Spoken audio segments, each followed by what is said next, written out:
केंद्र सरकार द्वारा हिमाचल को 1500 करोड़ जारी होने के बाद सियासी बयानबाजी भी शुरू हो गई है।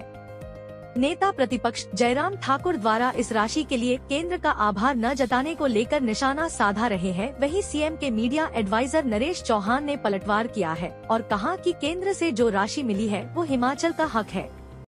गलत जानकारी शेयर करते हैं। मुझे आप लोगों से भी आग्रह करना है कि आप लोगों को जब कोई ऐसी बात कहता तो उसको जरूर पूछना चाहिए।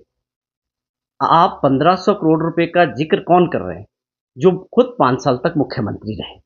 अब भैया हमारा शेयर था, टैक्सेस का एडवांस मिला है, टैक्सेस का शेयर मिला है, क्या दिया है पूछो उनको। कि मैं पूछ रहा हूँ, कांग्रेस पार्टी पूछ रही है, सरकार पूछ रही है कि जयराम जी आप बताएं कौन सा मिला? क्या कोई स्पेशल पैकेज मिला, स्पेशल सहायता मिली, या हमारा पैसा जो हमको आता है टैक्सेस का वो मिला 1500 करोड़ रुपया? तो वो तो हमारा हक है, वो तो मिलता हर महीने आता है। आप उसको कैसे जोड़ के देख रहे हैं? आप कामयाब नहीं रहे, आपने सारी लाइबिलिटी अगली सरकार पे रखी, सरकारी कर्मचारियों को आपने ठगा अपने टाइम में, कुछ भी नहीं दिया उनको। और आज अगर हमारे प्रयास है, हमने कोशिश की है, तो आप एक दो लफ्ज नहीं बोल सकते कि अच्छा किया। आप इसको चाहते नहीं है कि हम 4% डीए दें, आप इसका विरोध करना चाहते हैं क्या? तो आप वो बताएं, आप सीधी बात करें ना कि आप इसका विरोध करते हैं कि जो हमने सरकारी कर्मचारियों के कुछ एरियर्स दिए हैं, डीए दिया है, या उनके एचआरटीसी के जो और मसले थे, या उनके मेडिकल रिबर्समेंट की जो पेमेंट्स थी, ये गलत काम हुआ है? ये जयराम जी से मेरा प्रश्न है कि क्या आप तारीफ करने के, ये कहने के कि मैं 5 साल खुद भी रहा हूं और इन परिस्थितियों में इतना बड़ा काम करना और इतना बड़ा आर्थिक बोझ पड़ना, ये मुख्यमंत्री जी का बड़ा फैसला है, इसकी तारीफ करनी चाहिए सबको। देखिए, इसमें जो वास्तविकता है वो ये थी कि जो पिछली सरकार थी भाजपा की, जयराम ठाकुर जी के नेतृत्व में 6th पे कमीशन को उन्होंने लागू किया, लेकिन दिया कुछ नहीं हमारे कर्मचारी भाइयों को या पेंशनर जो भी थे प्रदेश के। 10,000 करोड़ से ऊपर की सारी देनदारियां खड़ी करके वो चले गए और वो बोझ जो है सब कुछ अगली सरकार पे थोप दिया, और साथ में खजाना खाली था। जो सच्चाई है वो मैं बयान कर रहा हूं। जब सरकार बनी है, लोगों ने जब सरकार बदली है हिमाचल प्रदेश में, तो उस वक्त खजाना खाली था और 10,000 से ऊपर करोड़ की जो है सरकारी कर्मचारियों की और हमारे जो पेंशनर्स हैं उनकी देनदारियां।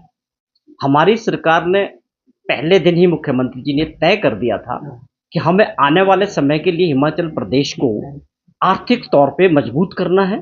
कुछ ऐसे फैसले लेने पड़ेंगे कि जिससे हम फ्यूचर में जो है प्रदेश की आर्थिक स्थिति को सुधारें, और उन्होंने 2 बजट में वो करके भी दिखाया। और पहले वर्ष 2200 करोड़ रुपए का एक्स्ट्रा रेवेन्यू जनरेट करके हमारी सरकार ने दिखाया है।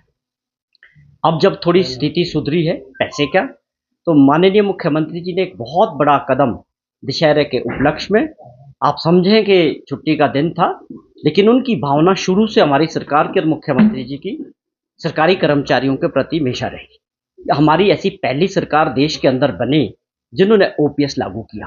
आप समझें कि ओपीएस देना कोई आसान काम नहीं था। ओपीएस के लिए हमारे लाखों कर्मचारी 5 वर्ष तक जयराम सरकार के साथ लड़ते रहे, सड़कों पे, विधानसभा का घेराव, लेकिन उन्होंने उस ओर कभी ध्यान नहीं दिया। हमारी कांग्रेस पार्टी की सरकार बनी, हमने पहला फैसला ओपीएस का लागू किया।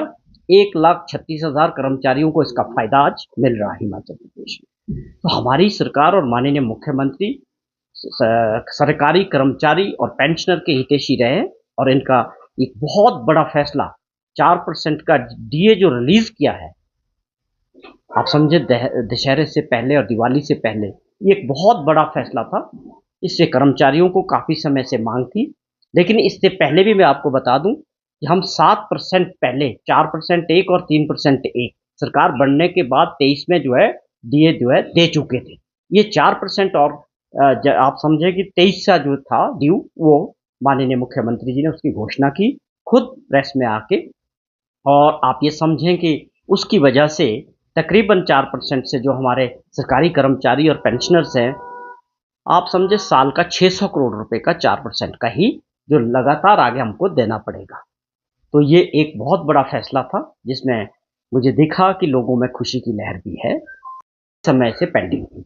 उसके लिए मुख्यमंत्री जी ने इमीडिएटली कहा है कि हम ये सारी पेंडेंसी खत्म करने वाले हैं, और सबको जो है जो इलाज कराएगा चाहे वो सरकारी कर्मचारी है, चाहे पेंशनर्स है, वो पेमेंट सरकार करेगी। शिमला से कैमरामैन युगमार्ग टीवी।